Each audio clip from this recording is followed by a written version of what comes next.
Hello, good morning. आज आप लोगों के सामने मैं एक नया टॉपिक एसी जनरेटर लेकर आया हूँ, इलेक्ट्रोमैग्नेटिक इंडक्शन चैप्टर का।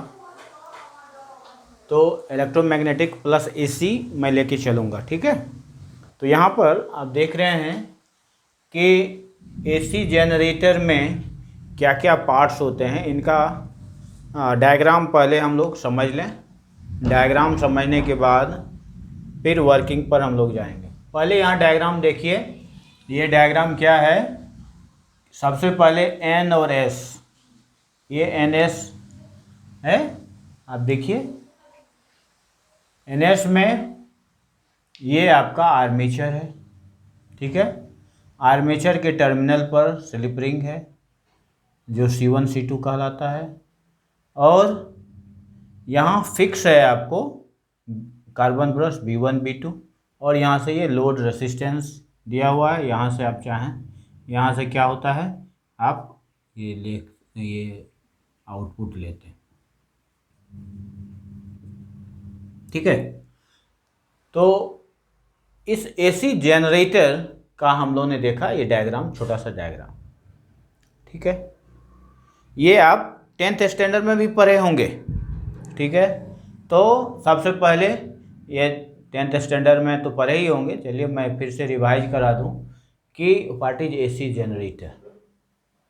एसी जनरेटर है क्या?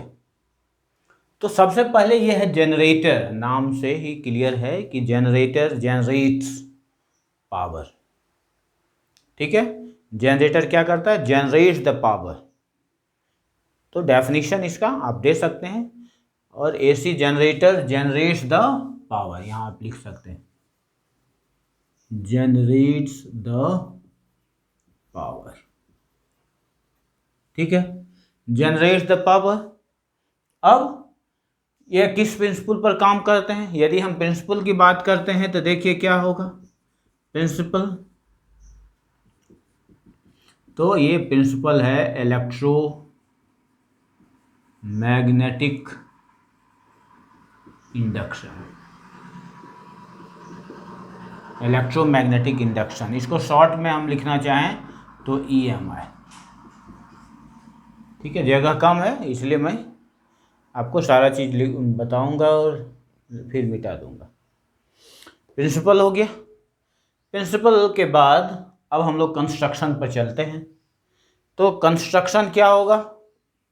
अभी मैंने आपसे बात किया कि ये जनरेटर में क्या क्या होता है। पावर जनरेट होना है तो पावर क्या क्या का, किस किस चीज़ का जनरेट करते हैं? तो पावर जनरेशन आपका हाइड्रो इलेक्ट्रिक पावर जो है वहाँ जनरेट करना पड़ता है। फिर आप दूसरा है थर्मल पावर, है ना। तो थर्मल से हम लोग पावर जनरेट करते हैं। थर्मल मीन्स है, अब थर्मल में डिफरेंट टाइप्स के होते हैं, ठीक है।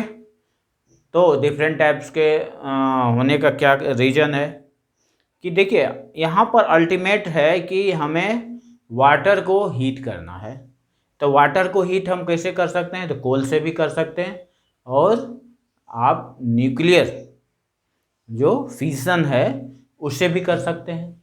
तो दोनों हम, इसलिए दोनों को हम लोग कहते हैं, दोनों में क्या होता है? पावर होता है, पावर जनरेशन होता है और हीट होता है, इसलिए थर्मल पावर जनरेशन इसको कर सकते हैं। हाँ, तो मैं बात कर रहा था कंस्ट्रक्शन का। कंस्ट्रक्शन में देखिए क्या क्या होगा आपको। कंस्ट्रक्शन को यदि देखिएगा तो मैं आपको इस कंस्ट्रक्शन को यहाँ से ही शुरू कर सकता हूँ, ठीक है। कंस्ट्रक्शन में ये देखिए, सबसे पहले PQRS आर्मेचर है ना। कंस्ट्रक्शन में क्या है कि PQRS armature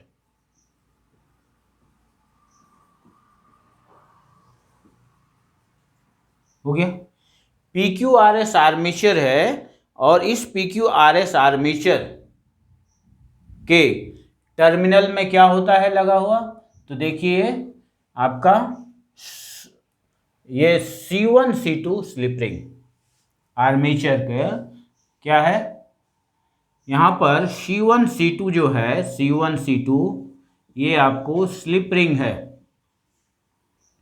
attached at the terminal of the armature. हो गया।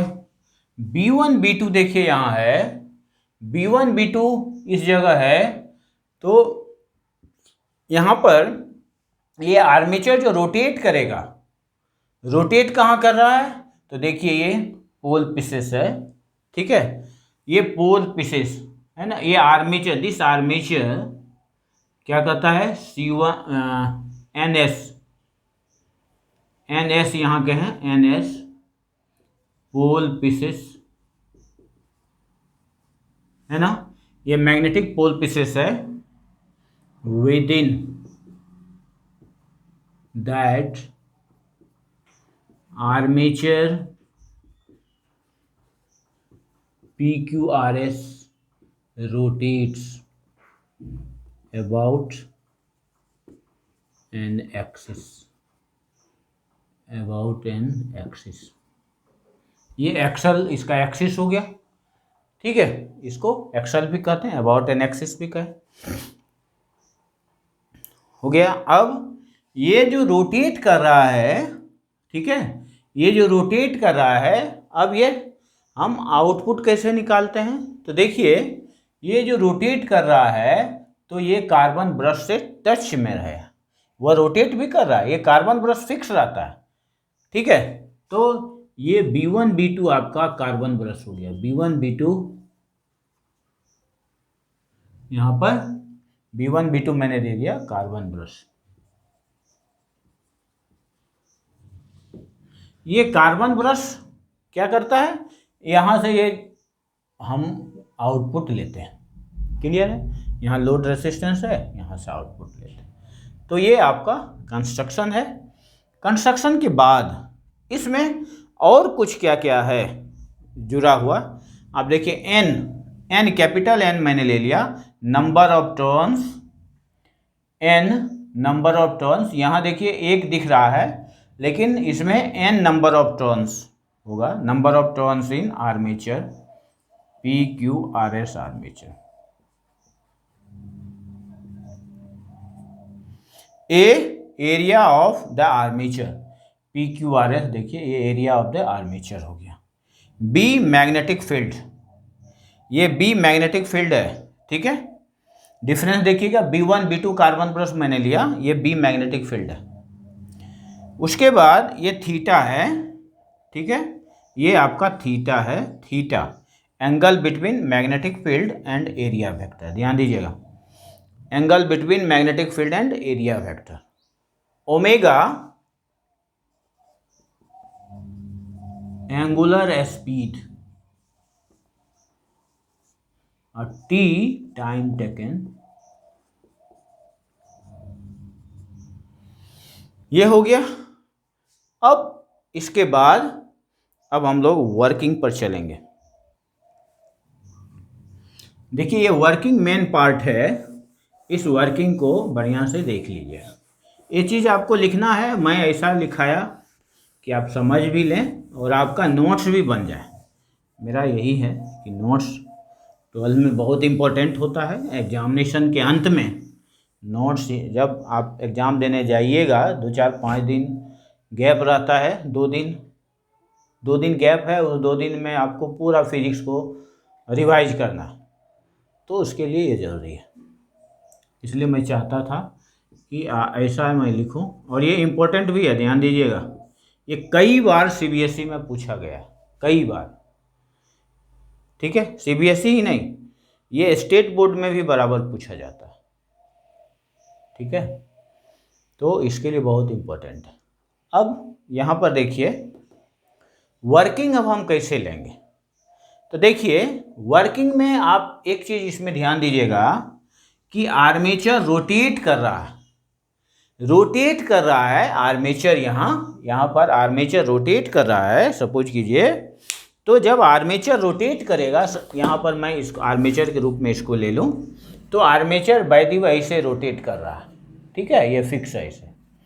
यहाँ मैग्नेटिक फील्ड लगा हुआ है, तो कैसे है देखिए, मैग्नेटिक फील्ड का डायरेक्शन N2S ऐसे होगा, ठीक। मैग्नेटिक फील्ड का डायरेक्शन क्या होगा, इस तरह से, ये हो गया ऐसे। आप कह सकते हैं ये प्लेन इसका, ये मैग्नेटिक फील्ड का प्लेन आपका व्हाइट बोर्ड का प्लेन है। और इस व्हाइट बोर्ड के प्लेन में देखिए ये इस तरह से रोटेट कर रहा है। इट मीन्स क्या हो गया, यह एक्सिस को देखिए, ये यदि एक्स एक्सिस का है, ये एक्स प्लेन यदि कहें, तो ये देखिए ये कैसे हो रहा है, ये किस प्लेन में रोटेट कर रहा है, देखिए परपेंडिकुलर प्लेन है ना। यहाँ से यदि आप लाइन खींचिएगा, इसको थोड़ा देर के लिए यहाँ दे दीजिए, तब देखिए कैसे कट करता, पैरेलल तो नहीं है, ये पैरेलल नहीं है। ये मैं किसका बात कर रहा हूँ, तो आर्मेचर के प्लेन की बात मैं कर रहा हूँ। ये आर्मेचर जो है वह पैरेलल नहीं है, ये जो रोटेट करेगा ये वर्टिकल प्लेन में रोटेट करेगा, ध्यान दीजिएगा। तो ये वर्टिकल प्लेन में रोटेट करेगा, तो ये आपको क्या ध्यान देना है, तो देखिए एक हमको यहाँ पर मेन लेना है किस चीज़ को, तो लेना है यहाँ हमको ये थीटा को लेना है। तो अब यहाँ हम ऐसे रोटेट किए, अभी देखिए मैग्नेटिक एरिया वेक्टर ऐसे, एरिया वेक्टर ऐसे, अभी देखिए एरिया वेक्टर, तो मैग्नेटिक फील्ड और एरिया वेक्टर दोनों के बीच का एंगल क्या होगा, 90 डिग्री नहीं होगा। यहाँ देखिए ऐसे ये है मैग्नेटिक फील्ड आपका, इसके प्लेन के ऐसे है, वाइट प्लेन, वाइट बोर्ड के प्लेन में है, यहाँ पर हम रखे, ये देखिए परपेंडिकुलर हो गया। अब देखिए यहाँ पर अब लीजिएगा, तो ये थीटा कैसे हो जाएगा, इस तरह से, ये थीटा इस तरह से हो जाएगा, क्लियर। तो यहाँ पर क्या हुआ, पैरेलल हो गया, यहाँ मैग्नेटिक फील्ड फिर पैरेलल हो गया। तो दो ही बातें हो सकती है, फिर इस तरह से ऐसे होगा, ठीक है। तो अब ये इस तरह से मूव करता रहेगा। तो दो ही बातें यहाँ हो सकती है कि परपेंडिकुलर एंड पैरेलल, मैंने थीटा। अब यहाँ ओरिएंटेशन की बात हम करते हैं। Since coil rotating with in electric field ना, electric field in vertical plane, so due to orientation, थोड़ा सा बड़ा लिखने के लिए आप लोग बोले थे, मैं बड़ा लिख रहा हूँ।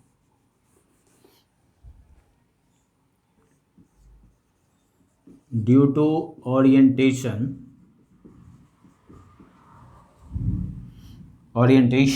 थीटा, है ना।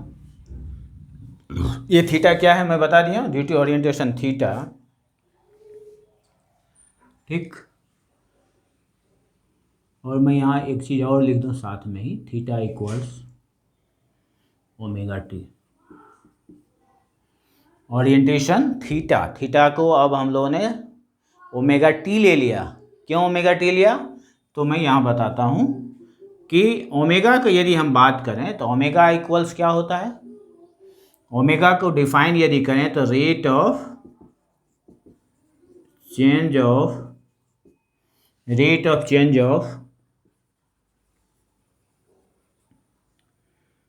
Angular distance with respect to time, हो गया। अब यहाँ पर क्या हुआ, angular distance theta by t omega, that implies क्या हो गया, थीटा इक्वल्स ओमेगा टी। इसीलिए हम यहाँ थीटा इक्वल्स ओमेगा टी ले लिए, क्लियर। तो थीटा इक्वल्स ओमेगा टी यहाँ ले लिए। चलिए ये आप समझ गए, जो नहीं समझ पाइएगा मैं लिखता चलूँगा। तो मेन यहाँ वर्किंग में यहाँ आ गया, ड्यू टू ओरिएंटेशन थीटा, जबकि थीटा क्या है, theta is your angle between B and A. Orientation theta induced EMF produced, induced EMF produced. ठीक, अब इसका कैलकुलेशन हम लोग देखेंगे। कैलकुलेशन फाई फाई देखिए, इंड्यूस्ड ईएमएफ प्रोड्यूस ओरिएंटेशन के कारण हुआ है, ये मैं लिखा हूँ क्योंकि पूरा details Faraday law of electromagnetic induction में आप जानते ही हैं। तो थीटा, यहाँ पर मैं थोड़ा सा कैलकुलेशन दिखा रहा हूँ, थीटा इक्वल्स बी ए कॉस ओमेगा टी, थीटा के बदले ओमेगा टी लिए। अब यहाँ पर डिफ्रेंशिएट कीजिए, differentiating with respect to T we have, हमारे पास क्या होगा, देखिए D phi by D T equals B A, ये हो गया minus omega sine omega T, हो गया। अब इसको यदि लिखिएगा, ये क्या होगा, बी, देखिए अब यहाँ पर मैं ले रहा हूँ कि n नंबर ऑफ टर्न्स मैं बताया, सिंगल से तो होगा नहीं, ये बहुत सारे क्वाइल्स होते हैं, तो इसको यहाँ लेना हो चाहिए हमें। आप सिंगल भी लेके बना सकते हैं, लेकिन ये n हम लोग ले लेंगे तो और अच्छा हो जाएगा, तो n ले लेते हैं, n, यहाँ पर भी होगा n हो गया। अब यहाँ देखिए n, तो n बी ए माइनस ओमेगा n बी ए ओमेगा साइन ओमेगा टी, ठीक है, हो गया। अब ये इतना जो होता है, यह क्या होता है, अकॉर्डिंग टू इलेक्ट्रोमैग्नेटिक इंडक्शन या लेंज लॉ, ठीक है। जब लेंज लॉ के अनुसार ये करेंगे तो क्या होगा कि ये हो जाएगा minus E equals B N A, इसको ऐसे ले लो, B N A omega sine omega T, ये आपका हो गया। तो ये दोनों कैंसिल। अब E इक्वल्स आपके पास हो गया B N A omega sine omega T, ये आपके पास ईएमएफ तैयार है। इंड्यूस्ड ईएमएफ हमें चाहिए था, जनरेटर क्या करेगा, जनरेट द पावर, कौन पावर जनरेट करता है, द इलेक्ट्रिक पावर जनरेट करता है। तो B N A omega sine omega t. अब यहाँ पर हम देखेंगे स्टार्ट कहाँ से हो रहा है, तो यहाँ से देखिए स्टार्ट कहाँ से हो रहा है, तो ये कॉइल, अब देखिए वर्किंग जो है, ये पिक्चर बना लेना है, वर्किंग में यहाँ से ये लिए, अब ये पिक्चर है, यहाँ देखिए यहाँ से सीधा आपको यहाँ आना, ये पिक्चर बनाना, पिक्चर बना लेना है, ये नॉर्थ पोल, ये साउथ पोल, ठीक है। एन इसलिए कि यहाँ हमको कैपिटल एन हम लिए हैं, इसलिए यहाँ स्मॉल एन ले लिए। अब देखिए यहाँ पर ये कैसे कैसे मूव करता है, ये डिफरेंट स्टेप्स को हम लोग देखते जाएंगे। तो इसका काम खत्म है, तो मैं इसे डिलीट करूँगा। चलिए डिलीट किया।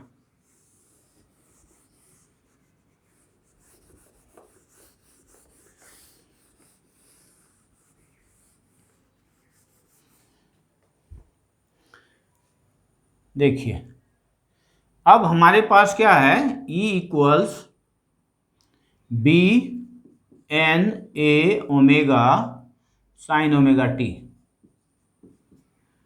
अब शुरुआत हम लोग यहाँ से कर रहे हैं, ये एक इक्वेशन भी आपको एक ग्राफ के साथ मिलता जाएगा, इक्वेशन और ग्राफ, इक्वेशन ग्राफ दोनों मिलेगा। देखिए at t equal zero, at t equal zero, E equals क्या होगा, यहाँ देखिए B N A omega sine zero, that is ये हो गया zero, E equal zero, at t equal zero, E equal zero, ठीक है, ये आपका हो गया। क्लियर। तो देखिए यहाँ पर t इक्वल जीरो हम लोग लिए, तो यहाँ से अब शुरू होगा। अब दूसरा लेते हैं, यहाँ से जब चलेगा, अब दूसरा कोई at t equals t by four, E equals क्या हो गया, B N A omega sine omega के बदले हम लोग यहाँ 2π/t लिख देते हैं, क्योंकि ओमेगा इक्वल्स 2π/t होता है। हो गया, 2π न्यू भी होता है। दूसरा यहाँ क्या होता है, 2π फ्रीक्वेंसी न्यू, तो न्यू को हम 1/t लिख दिया, तो लिख सकते हैं। और यहाँ हम लोग लिए t/4, ये टी कैंसिल, और ये 2 इससे कैंसिल, अब π/2 बचा, तो साइन π/2, देखिए π/2 यहाँ ऊपर में पाई बचा, नीचे में 2 बचा, साइन π/2 1 होगा। अब हमारे पास क्या बचा, Bn a ओमेगा, ये हो गया E। ठीक है, तो ये आपका मैक्सिमम है, ये E0 इसको कह सकते हैं, E मैक्स, ये मैक्सिमम EMF हो गया। अब यहाँ से देखिए आप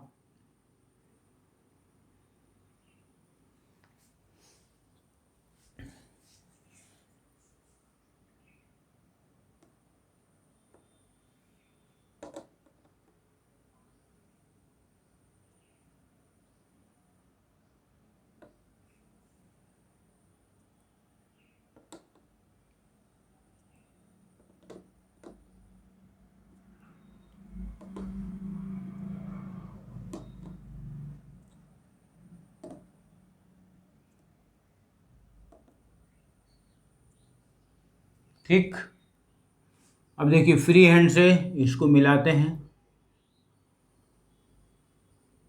ये मैक्सिमम हो गया। अब देखिए ये आपका था t = t/4, ठीक है। तो देखिए ये आपका y एक्सिस है, ध्यान दीजिएगा, मैं यहाँ ऐसे दिखा रहा हूँ, ये y एक्सिस है, y एक्सिस पर हम EMF को लिए हैं, ये x एक्सिस है, x एक्सिस पर ये देखिए ऐसे ऐसे ये माइनस, ये हो गया -e, और ये टाइम जो है x एक्सिस पर जो हम लिए हैं, ये टाइम लिए हैं ऐसे, इसलिए टाइम यहाँ दे रहे हैं, t = 0, t = t/4। अब फिर अगला जो होगा t = t/2 पर ले जाते हैं, t = t/2 पर ले जाते हैं, तो क्या होगा, इसको देखिए, eight t = t/2 E equals क्या हो गया, Bn a omega sine 2π/t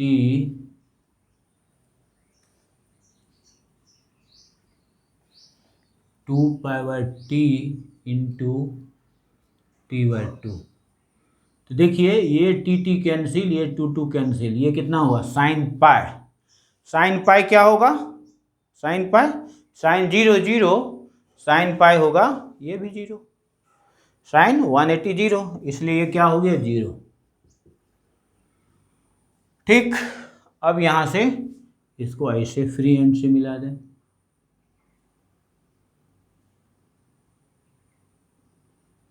हो गया।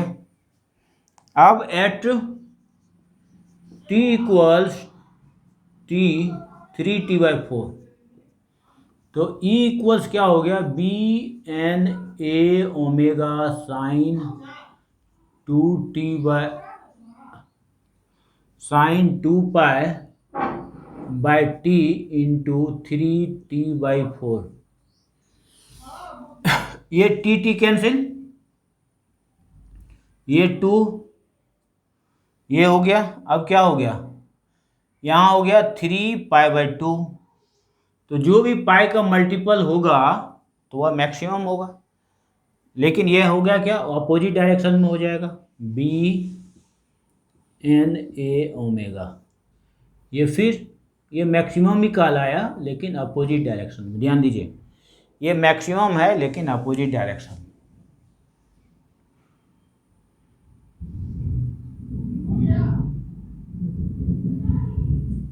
ये t = 3t/4,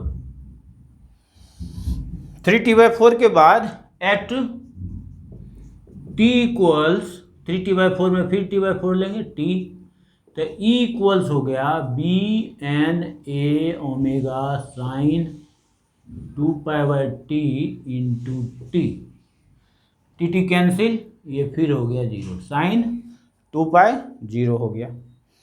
तो 0 हो गया, ई इक्वल 0। अब देखिए ये इस तरह से इसको मिला देंगे,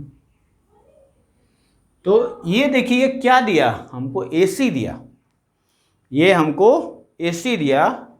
तो आप दो काम यहाँ कर लिए, वर्किंग भी आपने बना डाला, साथ ही साथ आप EMF और टाइम का ग्राफ भी ड्रॉ कर लिए।